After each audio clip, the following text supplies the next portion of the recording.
رحیم انا اعطیناک الکوثر فصلی لربک وانحر ان شانئک هو الابتر۔ اے نبی ہم نے آپ کو خیر کثیر عطا کیا۔ اس خیر کثیر میں یہ تو یہ کہ حوض کوثر وہ بھی اسی میں شامل ہے، لیکن یہ کہ اس پر آپ کو 25-30 قول مل جائیں گے۔ قرآن سب سے بڑا خیر کثیر ہے، بہت بڑا خیر کثیر۔ حکمت، ومن یؤت الحکمت فقد اوتی خیرا کثیرا، جس کو حکمت اور دانائی دے دی گئی اس کو تو خیر کثیر دے دیا گیا۔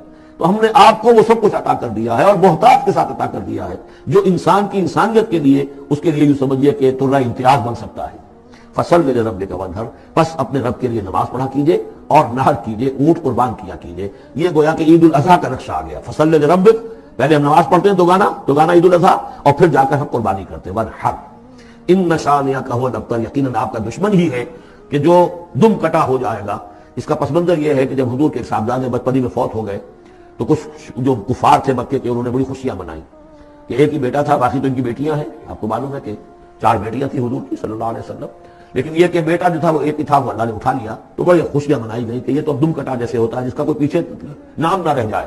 بیٹیوں سے تو نام چلتا نہیں، نام تو چلتا بیٹوں سے، تو اب ان کا تو کوئی تذکرہ ہی نہیں رہے گا، کوئی بات نہیں، جب تک یہ ہے آگے کوئی نام لینے والا نہیں۔ تو فرمایا کہ نہیں، ان کو تو کروڑوں بیٹے اللہ عطا کرے گا، کروڑوں اربوں بیٹے عطا کرے گا۔ ہاں اے نبی، آپ کا دشمن ضرور ہے کہ جس کا نام لیوا کوئی نہیں رہے گا۔ پابندی، اس کے قوانین، قواعد و ضوابط کا پورا لحاظ رکھتے ہوئے یہ ہے فصل لربک، اپنے رب کے لیے نماز پڑھیے، وانحر، اور اونٹ جو ہے نحر کیجیے، اللہ کی راہ میں قربانی کرتے رہیے۔ اس دونوں الفاظ کو جوڑ کر ایک نتیجہ نکالا ہے بعض حضرات نے کہ اس سے مراد خاص طور پر بقرعید کی نماز اور اس کے بعد جو نحر کیا جاتا ہے، آ کر قربانی دی جاتی ہے، تو یہ اس سے مراد ہے۔ لیکن یہ بھی میں سمجھتا ہوں کہ صرف ایک ذوقی سی بات ہے، ورنہ جو پس منظر ہے بالکل ابتدائی زمانے کی یہ صورتیں ہیں۔ اس وقت نہ بقرعید تھی، البتہ یہ چیزیں موجود تھیں، نماز آپ کو دے دی گئی اسی وقت، اور ظاہر بات ہے کہ جب تک آپ مکے میں رہے یقیناً آپ ہر سال حج کرتے رہے۔ کیسے ممکن ہے کہ آپ حج نہ کرتے؟ جب اسی کعبے کا طواف کر رہے تھے جس میں 360 بت تھے، وہیں کھڑے ہو کر نماز پڑھتے تھے اور سجدہ کرتے تھے جہاں دائیں بائیں بت رکھے تھے، تو حج کے معاملے میں تو ایسی کوئی شے تھی بھی نہیں۔ مینا میں جانا ہے، عرفات میں جانا ہے، مزدلفہ میں، یا جو بھی ان کا باقی رہ گیا تھا، تو ہر سال آپ حج بھی کرتے ہوں گے، اور یقیناً بہت سے اونٹ آپ قربان بھی کرتے ہوں گے۔ آپ نے حجۃ الوداع میں 100 اونٹ نحر کیے، جن میں سے 63 اپنے دستے مبارک سے نحر فرمایا، اور بقیہ 37 حضرت علی نے آپ کی طرف سے 100 اونٹ۔ تو اس سے اندازہ کیجئے کہ یہ جو ابتدائی دور ہے، یہ صورتیں جب نازل ہو رہی ہیں، اس وقت تو حضور کی جو ہے مالی حالت بھی بہت اچھی تھی۔ حضرت خدیجہ متمول ترین خاتون عرب کی، وہ آپ کے حوالہ عقد میں تھی، اس اعتبار سے یقیناً اس وقت بھی آپ نحر کرتے ہوں گے۔ اور نحر جیسا کہ میں بیان کر چکا ہوں، اس دور میں غریبوں کو کھانا کھلانا، گوشت کا بانٹ دینا، وہ یہ در حقیقت ان کے ہاں سخاوت کا سب سے بڑا مظہر تھا۔ فصل لربک وانحر، تو اے نبی آپ کو شکرانے میں وہ سارا خیر کثیر جو آپ کو عطا ہوا ہے، اسی لیے دیکھیے وہ نماز تہجد جب آپ پڑھتے تھے اور اتنی طویل رکعتیں پڑھتے تھے کہ آپ کے پاؤں متورم ہو جاتے تھے، تو لوگوں نے کہا حضور آپ اپنے اوپر اتنا تشدد کیوں کر رہے ہیں؟ آپ پہ تو اول تو کوئی گناہ ہے نہیں، کوئی آپ کے مقام کے اعتبار سے اگر کسی شے کو کہا جائے کہ کوئی فروگزاشت ہے تو اللہ تعالیٰ اس کی بھی معافی کا اعلان کر چکا، تو پھر آپ کیوں مشقت جھیلتے ہیں؟ تو جواب آپ کا کیا تھا؟ افلا اکون عبدا شکورا، تو کیا میں اپنے رب کا ایک شکر گزار بندہ نہ بنوں؟ میری یہ نماز شکرانے کی نماز ہے، میں اپنے رب کا شکر ادا کر رہا ہوں، اس نے جو مجھے خیر کثیر عطا فرمایا، اب جس درجے کا وہ خیر کثیر ہے اسی درجے کا شکر مجھے اپنی امکانی حد تک ادا کرنا ہے۔ تو فصل لربک وانحر یہاں شکرانے کے طور پر ہے، انا اعطیناک الکوثر فصل لربک وانحر ان شانئک هو الابتر، یقیناً جو آپ کا دشمن ہے وہی ابتر ہے۔ اس ابتر کے لفظ کی مجھے وضاحت کرنی ہوگی۔ شنا، شین، نون اور حمزہ آتا ہے دشمنی کے لیے۔ ولا یجرمنکم شنآن قوم علی الا تعدلوا اعدلوا هو اقرب للتقوی، کسی دشمنی کسی قوم کی تمہیں آمادہ نہ کر دے کہ تم عدل سے راستہ جو ہے اپنا بدل لو اور دستکش ہو جاؤ، عدل پر رہو، چاہے تمہارا دشمن ہے اس کے ساتھ بھی انصاف کرو۔ تو یہ شان، یہ ہے اس کے معنی دشمن۔ ان شانئک هو الابتر، یقیناً آپ کا دشمن ہی ابتر ہے۔ ابتر کے معنی کیا ہے؟ با تا را کا مادہ آتا ہے بطر، کسی شے سے کٹ جانا۔ خاص طور پر ایک درخت ہے، اس کی شاخ کٹ گئی، علیحدہ ہو گئی، شاخ بریدہ، ظاہر بات ہے اب اس کے لیے زندگی نہیں ہے۔ جب تک درخت سے جڑی ہوئی تھی اس کے لیے تر و تازگی تھی، وہ بڑھے گی، اس پر پھل بھی آتا اگر وہ آم کا درخت تھا۔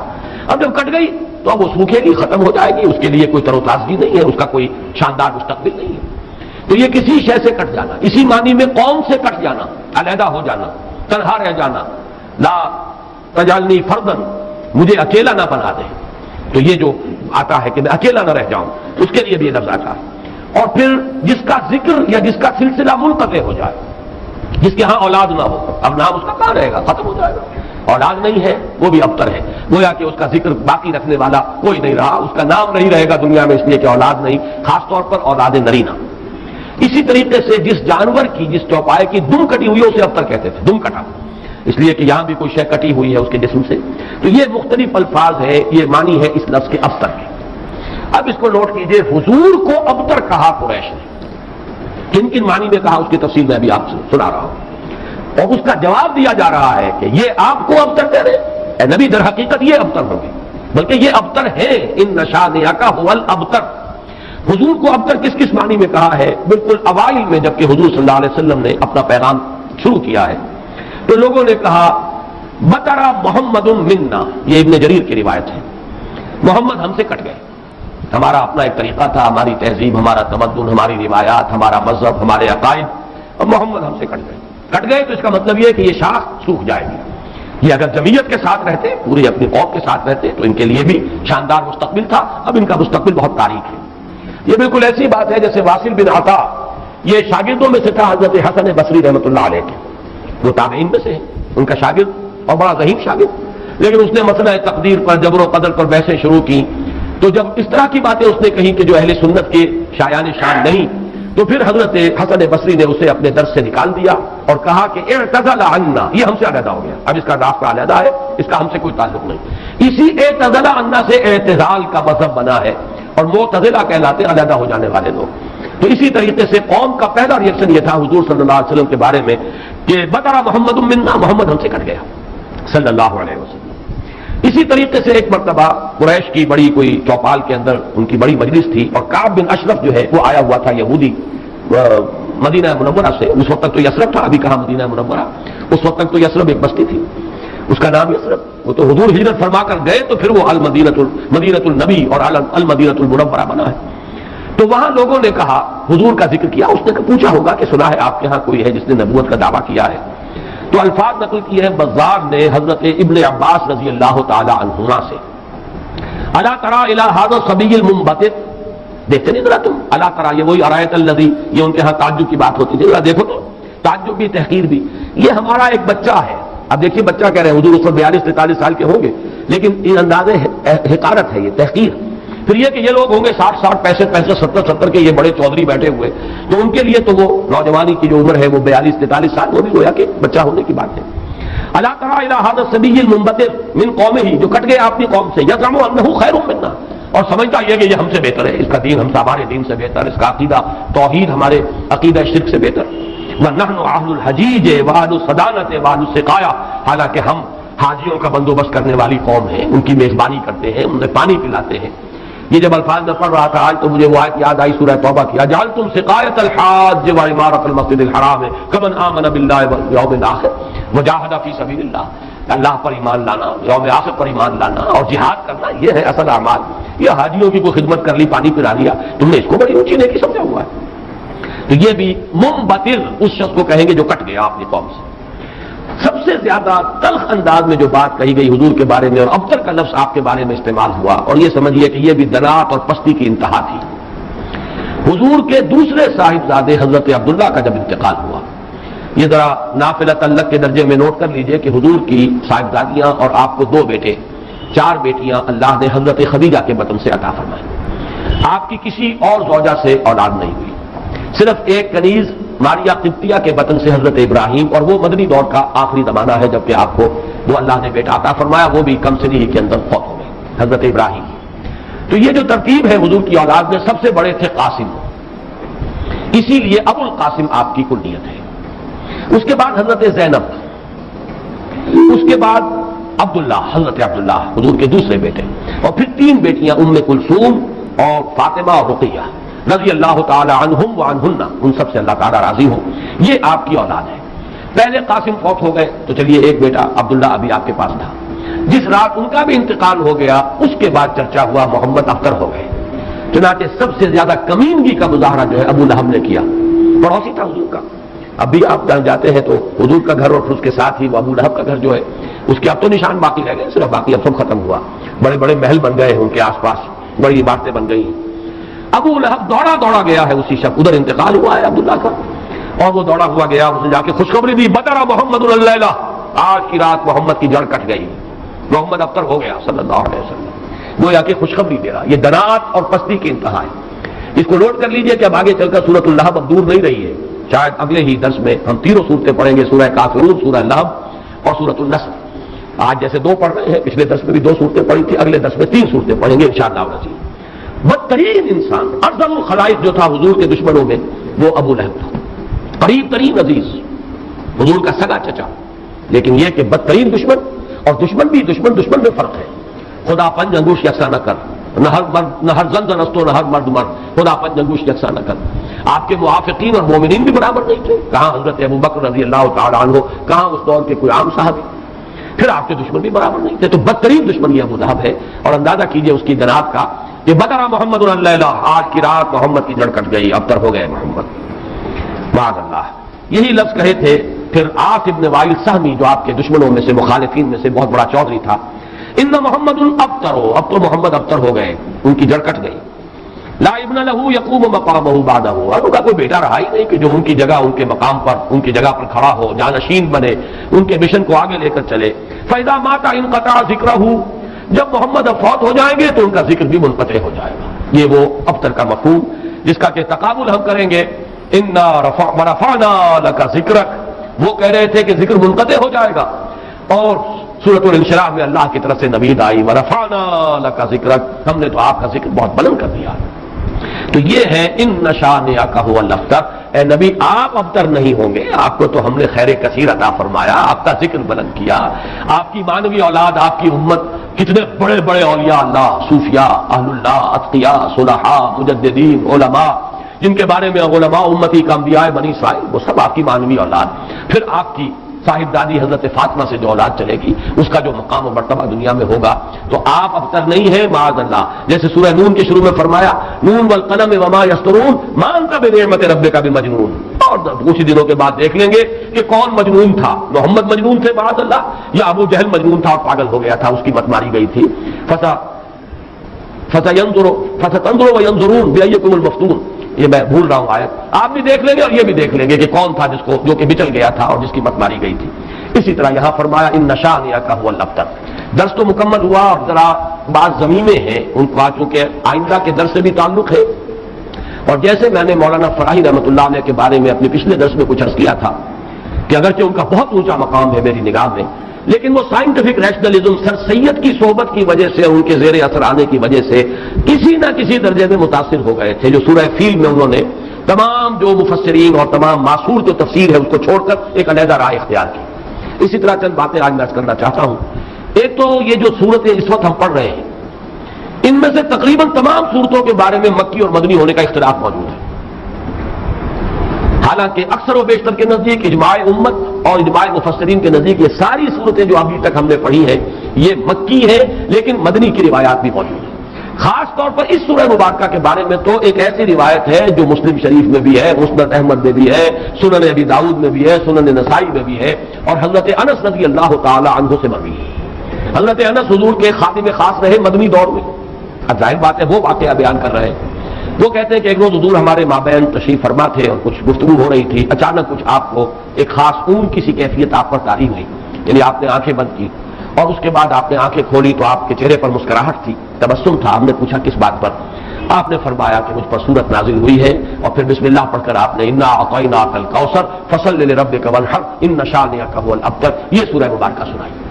اب یہ روایت اتنی قوی ہے کہ اس کی بنا پر کچھ حضرات کی رائے ہے، اکرمہ اور مجاہد اور قتادہ، اور اس کو امام مسلم نے بھی تسلیم کیا، اور الاتقان میں امام سیوطی نے بھی اسے مدنی صورت قرار دیا، جبکہ حضرت ابن مردویہ سے یہ مروی ہے کہ ابن عباس، عائشہ اور ابن زبیر رضی اللہ تعالی عنہم یہ سب کے سب اسے مکی قرار دیتے ہیں، اور جمہور مفسرین نے اسے مکی قرار دیا ہے۔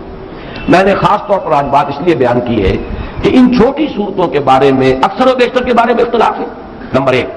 نمبر دو یہ کہ اصل میں اس میں جو تعویل ہو جاتی ہے، اور بہت سی صورتوں کے بارے میں کہا گیا یہ 2 دفعہ نازل ہوئی، سورہ اخلاص مکے میں بھی نازل ہوئی، مدینے میں بھی نازل ہوئی، فلاں صورت مکے میں بھی نازل ہوئی، مدینے میں بھی نازل ہوئی۔ یہ دو دفعہ کے نزول کا مطلب کیا ہے؟ ہوتا یہ تھا کہ قرآن مجید ظاہر بات ہے کہ اس طریقے سے مصحف کی شکل میں تو موجود تھا ہی نہیں، کسی کچھ صورتیں یاد ہیں، کسی کو کچھ صورتیں یاد ہیں. ابھی پورا قرآن نازل بھی نہیں ہوا. یہ تو یوں سمجھیے کہ مدنی کے دور کے بھی انتہا پر جا کر پورا قرآن بنے گا. تو وہ اتنا چرچا نہیں تھا لوگوں کے مابین. اور وہ صورتیں کہ جو مکی دور میں نازل ہوئی تھی، جب وہ حالات و واقعات ایسے ہوتے تھے مدنی دور میں بھی کہ جن پر ان صورتوں کے مضامین کا انطباق ہوتا تھا، تو حضور اس وقت جب پڑھتے تھے تو لوگ یہ سمجھتے تھے یہ ابھی نازل ہوئی، حالانکہ وہ اصل میں مکے کے دور میں نازل ہو چکی. لیکن یہ کہ جیسے کہ انطباق ایسا ہو جاتا ہے، وہ واقعہ بہت ہی مشہور ہے کہ سورہ آل عمران میں وہ آیت موجود ہے وما محمد الا رسول قد خلت من قبلہ الرسل افإن مات أو قتل انقلبتم على أعقابكم. لیکن جب حضور کا انتقال ہوا ہے اور حضرت عمر پر ایک جذباتی کیفیت طاری ہوئی اور تلوار کھینچ کر آپ بیٹھ گئے کہ جو کہے گا کہ محمد کا انتقال ہو گیا اس کی گردن اڑا دوں گا. پھر حضرت ابو بکر آئے، سیدھے گئے حجرہ عائشہ میں. حضرت عائشہ ان کی اپنی صاحبزادی ہے، وہاں تو کوئی حجاب نہیں، پردہ نہیں. حضور کا جسد مبارک وہاں تھا اور چادر پڑی ہوئی تھی اوپر، چادر ہٹائی، پیشانی پر، پیشانی مبارک پر بوسہ کیا. آپ نے وہاں الفاظ بھی کہے کہ اللہ آپ پر دو موتیں جمع نہیں کہے گا، بس یہ موت تھی جو آ گئی، اب تو حیات ہی حیات اور حیات طیبہ ہے. باہر آ کر اب آپ نے خطبہ دیا من کان یعبد محمدا فإن محمدا قد مات ومن کان یعبد اللہ فإن اللہ حی لا یموت. جو کوئی محمد کو پوجتا تھا وہ سن لے کہ محمد کا انتقال ہو گیا، اور جو کوئی پجاری تھا اللہ کا، پوجنے والا اللہ کو، وہ جان لے کہ اللہ تو زندہ ہے جس پر کبھی موت طاری نہیں ہوئی. پھر آیت پڑھی وما محمد الا رسول قد خلت من قبلہ الرسل. حضرت عمر فرماتے ہیں مجھے ایسے محسوس ہوا جیسے یہ آیت اسی وقت نازل ہوئی. یہ جو کیفیت ہوتی ہے کہ آیات کا جب مضامین کے اعتبار سے انطباق ہوتا تھا مدنی دور کے مختلف واقعات پر، تو صحابہ یہ سمجھ لیتے تھے بعد کہ شاید یہ صورت ابھی نازل ہوئی ہے، حالانکہ وہ صورت مکی دور کی نازل شدہ صورتوں میں سے. یہ میں نے خاص طور پر آج یہ ضمیمہ اپنے درس کا اس لیے بیان کر دیا ہے کہ اگلے درس میں ایک بڑی اہم بحث آئے گی سورۃ النصر کے زمانہ نزول کے بارے میں. میری رائے چونکہ اس کے بارے میں نے کافی غور و خوض کیا ہے، اور جس رائے پر میرا دل ٹھکا ہے وہ عام جو تفاسیر میں رائے ہے اس سے مختلف ہے، اس لیے میں نے یہ پورا مضمون آج تمہیداً بیان کر دیا کہ خود اس سورہ مبارکہ کے بارے میں مسند احمد ابن حنبل، صحیح مسلم اور سنن ابی داؤد اور سنن نسائی کی روایت کے برعکس جمہور مفسرین نے، ان کے نزدیک اس روایت کی روح سے یہ مدنی ہے، لیکن جمہور مفسرین نے اس کو مکی قرار دیا ہے. تو گویا کہ اس میں رائے قائم کرنے کا موقع ہے، امکان ہے، اور انسان جو ہے مضمون کی دلالت کے اعتبار سے مضمون کیا ہے سورت کا کوئی نہ کوئی رائے قائم کر سکتا ہے. اب دوسری بات میں عرض کر رہا ہوں، آج میں نے تذکرہ کیا تھا اور وہ میں نے جیسے کہ پچھلی مرتبہ عرض کیا تھا، اب یہ مصحف کا درس، قرآن مجید کا درس مسلسل اب ختم ہوا چاہتا ہے. میں سمجھتا ہوں کہ 2 نہیں تو میکسیمم 3 نشستوں میں ہم پہنچ جائیں گے اختتام تک مصحف کے. تو چند باتیں میں اپنے اس درس میں ریکارڈ کرا رہا ہوں تاکہ کچھ پتہ نہیں دوبارہ پھر یہ کہیں درس جو ہے شروع ہو تو زندگی میں کتنی مہلت ملے، کہاں تک میں پہنچ پاؤں. تو چند باتیں جو ہیں وہ افادہ عام کے لیے میں چاہتا ہوں کہ ابھی وہ نوٹ ہو جائیں، رجسٹرڈ ہو جائیں اور وہ ریکارڈ ہو جائیں. اور چونکہ میں نے اپنی 4 سورسز قرار دی، علامہ اقبال، ڈاکٹر رفیع الدین ایک سورس ہے، لیکن وہ کوئی مفسرین میں سے ہے ہی نہیں، ایک فکر ہے، ان کا سوچ ہے، تعبیر کی ہے انہوں نے. علامہ اقبال کو میں اس دور کا سب سے بڑا ترجمان القرآن مانتا ہوں. عظمت قرآن کا جتنا انکشاف اس شخص پر ہوا میرے نزدیک کسی دوسرے شخص پر نہیں ہوا. یہ میرا وہ قول ہے جس کو میں کھلا کہتا ہوں، بغیر بلا خوف تردید کہتا ہوں. لیکن بہرحال مفسر نہیں، میں نہ عارف، نہ مجدد، نہ محدث، نہ فقیہ. اور دوسرا جو ہے وہ شیخین، شیخ الہند، شیخ الاسلام. شیخ الہند مولانا محمود حسن کا ترجمہ اور شیخ الاسلام مولانا شبیر احمد عثمانی کے حواشی. یہ غربت الوثقی ہے جس کو میں نے مضبوطی سے تھاما ہے.